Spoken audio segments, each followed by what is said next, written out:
बिस्मिल्लाहिर्रहमानिर्रहीम। इस वक्त हम यहाँ पर मौजूद है ज़ुलगढ़ी के मकाम पर, और आप देख सकते हैं यहाँ पे एक बेहतरीन नज़ारा है, नेचुरल इन्वायरमेंट है।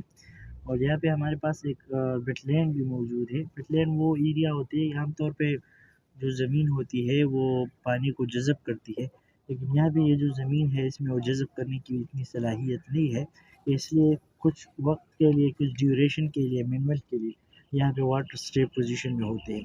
इस वेटलैंड के अंदर ये भी होता है कि जो माइग्रेटरी बर्ड्स होते हैं, जब वो एक जगह से दूसरी जगह माइग्रेशन करते हैं, तो ज़्यादातर वो इस पोजीशन में रेस्ट करते हैं।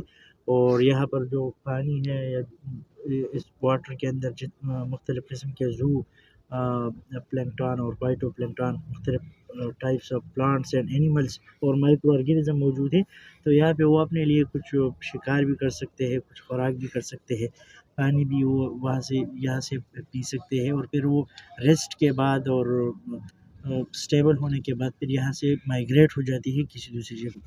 तो आम तौर पे अभी इस इलाके में ये जो वेटलैंड है ये तो कम होना शुरू हो चुके हैं, लेकिन जो हिली एरियाज़ है या वो जो प्लेन एरियाज़ है जहाँ पे बहुत बड़े बड़े मैदानी इलाके मौजूद है, तो बहुत बड़े सरसब्ज़ और शादाब जगह मौजूद है, तो वहाँ पर ये वेटलैंड काफ़ी तादाद में मौजूद है। और उस पर एक बाकायदा बी एस बॉटनी के अंदर एक सब्जेक्ट भी पढ़ाई जाती है।